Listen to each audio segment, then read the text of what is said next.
बच्चों, narration topic की पहली वीडियो में आपने नरेशन का परिचय पढ़ा, जिसमें आपने नरेशन क्या होता है और उसके कितने प्रकार होते हैं ये जाना।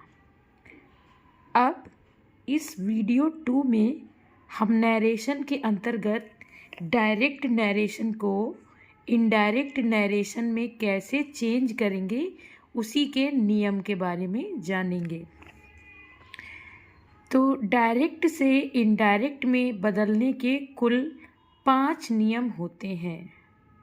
कुछ सेंटेंसेस में हो सकता है कि ये सारे वहाँ पर चेंज ना हो, 5 में से 4 ही हों या 3 ही हों या 2 ही हों, लेकिन कुल 5 ही चेंज जो है होते हैं। 5 से ज़्यादा नहीं होंगे, 5 से कम हो सकते हैं, जिसमें कि 2 चेंज इन्वर्टेड कामा के बाहर होते हैं और 3 चेंज इन्वर्टेड कामा के अंदर। जैसे हम यहाँ देख रहे हैं कि ये एक डायरेक्ट नरेशन में लिखा हुआ सेंटेंस है, क्योंकि ये इन्वर्टेड कॉमा में लिखा हुआ है। तो इन्वर्टेड कॉमा के बाहर जो सेंटेंस दिया है, इसमें कुल 2 चेंज होने हैं, और वो 2 चेंज कहाँ पर होंगे? पहला चेंज सेड टू पर होगा और दूसरा चेंज कॉमा और इन्वर्टेड कॉमा पर होगा। जैसे इस सेंटेंस में सेड टू की जगह पर बदल कर टोल्ड कर दिया गया है और कामा और इन्वर्टेड कामा की जगह पर दैट कर दिया गया है। तो ये 2 चेंज हमेशा होते हैं। सेड टू को चेंज कर दिया जाता है और कॉमा इन्वर्टेड कॉमा को भी चेंज कर दिया जाता है। उसके बाद इन्वर्टेड कॉमा के अंदर जो सेंटेंस लिखा है, इसमें कुल 3 चेंजेस होंगे। पहला चेंज आप हेल्पिंग वर्ब का करेंगे और दूसरा चेंज उसके अंदर आए हुए प्रोनाउन का। तीसरा चेंज कुछ उसमें टाइम या डिस्टेंस शो करने वाले शब्द दिए होते हैं, उनका चेंज करेंगे। जैसे इस सेंटेंस में आई प्रोनाउन को ही में बदल दिया गया है और यहाँ आई हेल्पिंग वर्ब एम को वाज में बदल दिया गया है और टुडे शब्द को दैट डे में चेंज किया गया है। तो इस तरह से देखिए, जैसा हमने बताया था कि कुल 5 चीज़ें ही चेंज होती हैं, तो उसमें हम गिन सकते हैं। सेड टू 1 हो गया, कॉमा इन्वर्टेड कॉमा की जगह दैट, ये 2 हो गया। प्रोनाउन का चेंज 3 हो गया, हेल्पिंग वर्ब का चेंज 4 हो गया और समय बताने वाले या डिस्टेंस बताने वाले शब्दों में से ये चेंज 5 हो गया। तो ये 1 2 3 4 और ये कुल 5 चेंज हम यहाँ देख पा रहे हैं। अब हम इनको डिटेल में समझेंगे। तो सबसे पहले हम जानेंगे कि सेड टू और कॉमा और इन्वर्टेड कॉमास का चेंज कैसे होता है। तो आप यहाँ पर देख पा रहे होंगे कि सेड टू यहाँ पर देखिए टोल्ड में बदला गया है सेड टू को, लेकिन यहाँ पर आस्क्ड में बदला गया है। इसका मतलब सेड टू अलग अलग जगह पर अलग अलग तरह से बदला जाएगा।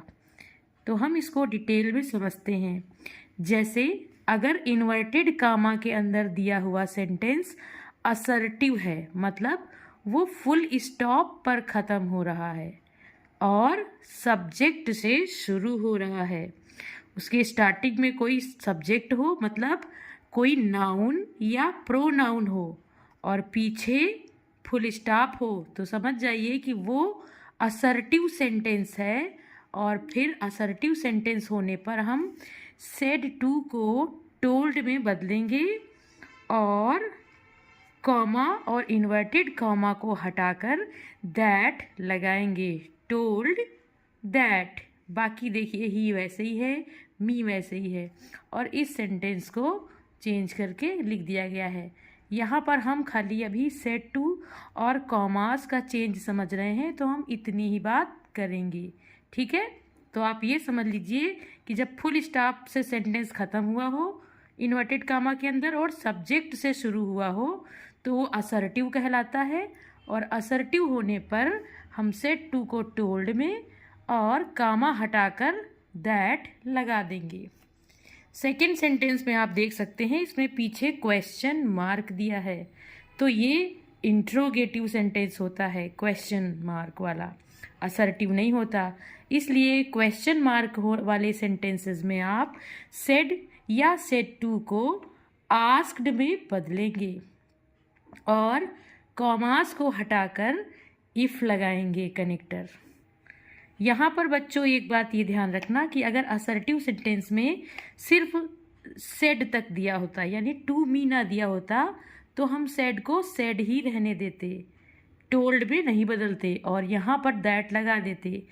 लेकिन अगर इंट्रोगेटिव सेंटेंस में चाहे सेड दिया हो या सेड टू दिया हो, हमेशा आस्क्ड लगाते हैं और कनेक्टर इफ लगाते हैं क्वेश्चन मार्क होने पर। अब आप दूसरा सेंटेंस देखिए, यहाँ भी क्वेश्चन मार्क है, तो इसमें भी सेड टू को चेंज कर दिया गया है आस्क्ड में। देखिए ही सेड टू चेंज हो गया आस्क्ड में, मी है, और कॉमा हटाकर देखिए यहाँ पर इफ़ नहीं लगाया गया है, जबकि ऊपर इफ़ लगाया गया है। तो यहाँ इफ़ क्यों नहीं लगाया गया? क्योंकि यहाँ पर देखिए ये क्वेश्चन हमारा एक हेल्पिंग वर्ब से शुरू हुआ था, आर से। तो जब क्वेश्चन हेल्पिंग वर्ब से शुरू होगा तो हम इफ़ लगाएंगे, लेकिन अगर क्वेश्चन किसी क्वेश्चन वर्ड से शुरू होगा, जैसे कि व्हाट, व्हाई, व्हेन, वेयर, विच, इस तरह के क्वेश्चन वर्ड से हु, तो हमको इफ़ लगाने की ज़रूरत नहीं है। इफ़ का काम ये वर्ड ही कर देगा और कॉमास को हम हटा देंगे और इस शब्द को ऐसे ही उतार लेंगे। क्लियर? उसके बाद अगर सेंटेंस इन्वर्टेड कॉमा के अंदर दिया गया सेंटेंस फुल स्टॉप पर ख़त्म हो रहा है, लेकिन वो शुरू सब्जेक्ट से नहीं हो रहा है बल्कि वर्ब की फर्स्ट फॉर्म से शुरू हो रहा है, तो वो इम्परेटिव होगा। जैसे पिछले सेंटेंस में आपने देखा कि आगे कोई नाउन या प्रोनाउन दिया था, ही, शी, इट, इस तरह से प्रोनाउन दिया होगा या किसी का नाम दिया होगा, तो वो असर्टिव होगा और वहाँ आप टोल्ड दैट लगाएंगे। लेकिन यहाँ पर देखिए ओपन, ओपन मतलब खोलो, ये एक वर्ब है, इसलिए ये इम्परेटिव सेंटेंस में चला जाएगा। और इम्परेटिव सेंटेंस में हम लोग सेड टू की जगह ऑर्डर्ड, एडवाइज्ड या रिक्वेस्टेड, इस तरह से शब्द यूज करते हैं, ऑर्डर्ड, एडवाइज्ड या रिक्वेस्टेड। और कनेक्टर यानी कॉमा हटाकर जो हम कनेक्ट करने के लिए शब्द लगाते हैं वो कनेक्टर टू का यूज होता है। देखिए टू, पर यहाँ पर नॉट टू आ गया है क्योंकि ये सेंटेंस में डोंट है, इसलिए यहाँ पर टू की जगह नॉट टू कर दिया गया है। बाकी देखिए टू, टू, इसका मतलब कि इम्परेटिव सेंटेंस में आप सेड टू को ऑर्डर्ड, एडवाइज्ड या रिक्वेस्टेड में चेंज करेंगे और कनेक्टर टू लगाएंगे। इम्परेटिव सेंटेंस में हमेशा हमें कुछ काम करने के लिए कहा जाता है, जैसे यहाँ कहा जा रहा है ओपन द डोर, दरवाज़ा खोलो, ये एक ऑर्डर है, कोई हमें ऑर्डर दे रहा है कि दरवाज़ा खोलो। यहाँ कोई कह रहा है कि झूठ मत बोलो, ये ऑर्डर नहीं है, ये एक तरह की सलाह है, कोई हमारे भले के लिए हमसे कह रहा है कि झूठ मत बोलो, इसीलिए हम यहाँ ऑर्डर्ड ना लगाकर एडवाइज्ड लगाएंगे। यहाँ पर भी हमें कोई सलाह ही दे रहा है कि वर्क हार्ड, मेहनत करो, इसलिए यहाँ भी एडवाइज्ड लगाया गया है। और इसमें हमसे कोई कह रहा है प्लीज़ हेल्प मी, अगर प्लीज़ लग गया है तो समझ जाइए ये एक रिक्वेस्ट है। उसके बाद अगर सेंटेंस इस तरह के एक्सक्लेमेशन साइन से ख़त्म हो रहा है या सेंटेंस में कहीं भी ऐसा एक्सक्लेमेटरी साइन आया है तो समझ जाइए वो एक्सक्लेमेटरी सेंटेंस है। और एक्सक्लेमेटरी सेंटेंस में सेड को एक्सक्लेम्ड में चेंज किया जाता है, एक्सक्लेम्ड या exclaimed with sorrow, exclaimed with joy, इन सब में चेंज किया जाता है और कॉमा हटा करके दैट का यूज़ किया जाता है। तो हमने इस वीडियो में सिर्फ सेड टू और कॉमा का यूज समझा है। Thank you.